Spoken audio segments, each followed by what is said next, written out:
नमस्कार विद्यार्थी मित्रांनो, स्टडी फ्लो अपडेट्स या आपल्या यूट्यूब चॅनलवर तुमचं पुन्हा एकदा सर्वांचं स्वागत आहे. जर तुम्ही इंजिनिअरिंग किंवा डिप्लोमाचे विद्यार्थी असाल तर आजचा हा व्हिडिओ तुमच्यासाठी एक मोठी सुवर्ण संधी घेऊन आलेला आहे.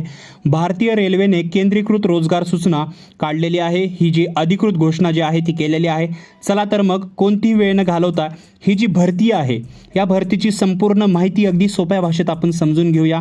याच्यामध्ये आपण पदांची माहिती, रिक्त जागा किंवा एज्युकेशन क्वालिफिकेशन सगळं काय माहिती पाहणार आहोत. चॅनलवर नवीन असाल सबस्क्राईब करा, बेल आयकॉनवर प्रेस करा आणि ऑल नोटिफिकेशनवर क्लिक करा. तसेच तुम्हाला हेच PDF डॉक्युमेंट्स किंवा सर्क्युलर मिळवायचे असतील तर डिस्क्रिप्शनच्या मध्येच व्हॉट्सअप टेलिग्राम ग्रुप आहे, जॉईन करा, तिथे मिळून जाईल. किंवा डिस्क्रिप्शनच्या पहिल्या लिंकला क्लिक करून याचं मराठी स्वरूपामध्ये तुम्ही आर्टिकल रीड करून तिथूनच अप्लाय करू शकता. आता सर्वप्रथम 3 महत्त्वाचे पॉईंट पाहूया. बघा विद्यार्थी मित्रांनो, ही नवीन भरती ज्युनियर इंजिनियर म्हणजेच JEE आणि डेपो मटेरियल सुपरिटेंडंट म्हणजेच डिपॉट मटेरियल सुपरिटेंडंट म्हणजे DMS या पदांसाठी निघालेली आहे. संपूर्ण भारतात मिळून एकूण 3,993 रिक्त जागा भरल्या जाणार आहेत.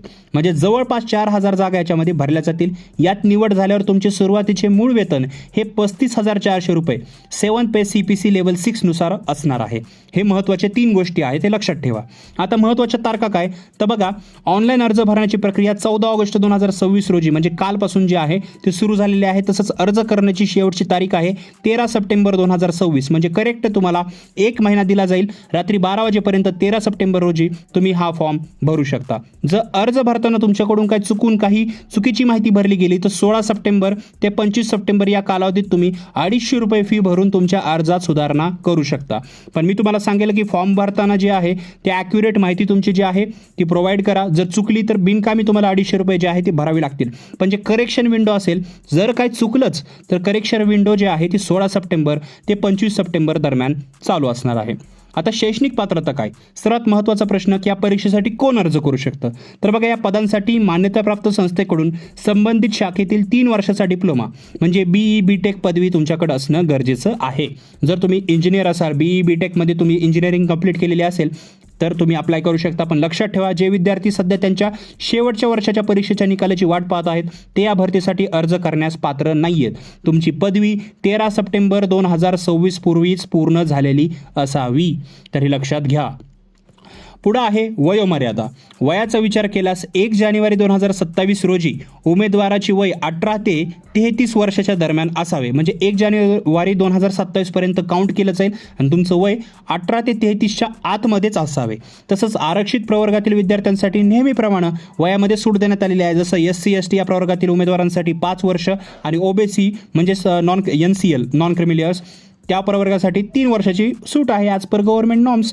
तसंच परीक्षा शुल्क पाहूया तर बघा, खुल्या आणि OBC प्रवर्गासाठी म्हणजे अनरिझर्व्ड आणि OBC कॅन्डिडेटसाठी 500 रुपये फी आहे. पण आनंदाची बातमी म्हणजे तुम्ही पहिला टप्पा CBT 1 दिल्यास त्यातील 400 रुपये तुम्हाला परत येतात आणि 100 रुपये ॲज अ फी म्हणून ठेवलं जातं. तसंच SC ST ex serviceman PWD महिला ट्रान्सजेंडर EBC म्हणजेच आर्थिकदृष्ट्या मागास प्रवर्गातील उमेदवारांना फक्त 250 रुपये फी आहे. ही संपूर्ण 250 रुपये फी CBT 1 परीक्षा दिल्यानंतर बँक खात्यात रिफंड केली जाईल.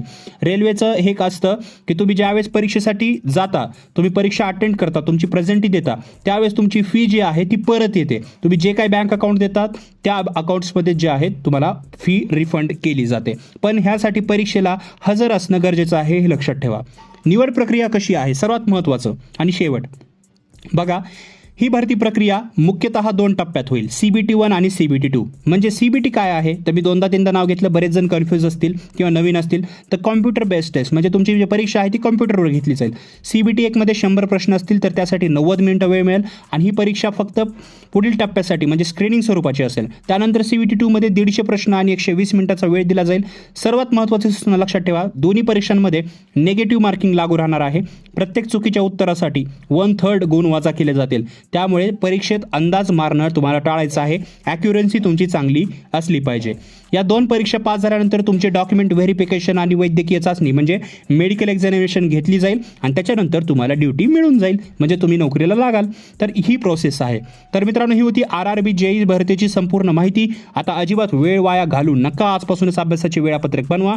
तुम्हाला या परीक्षेच्या अभ्यासक्रमावर किंवा तयारीच्या टिप्सवर एखादा स्पेशल व्हिडिओ हवा असेल तर मला खाली कॉमेंट बॉक्समध्ये सांगा किंवा काही प्रश्न असतील तर तेही विचारा. मी सगळे प्रश्न प्रश्नांची उत्तरं देतो आणि देईल सुद्धा. तुमच्या सर्व प्रश्नांची उत्तरे देण्यास मी नेहमी तयार असतो. अशाच नवनवीन आणि अचूक माहितीसाठी स्टडी फ्लो अपडेट्स या चॅनलला आत्ताच सबस्क्राईब करा आणि हा व्हिडिओ तुमच्या इंजिनिअरिंगच्या इतर ग्रुप्सवर शेअर करा. विसरू नका. भेटूया पुढच्या व्हिडिओमध्ये. तोपर्यंत हा व्हिडिओ पाहिल्याबद्दल धन्यवाद.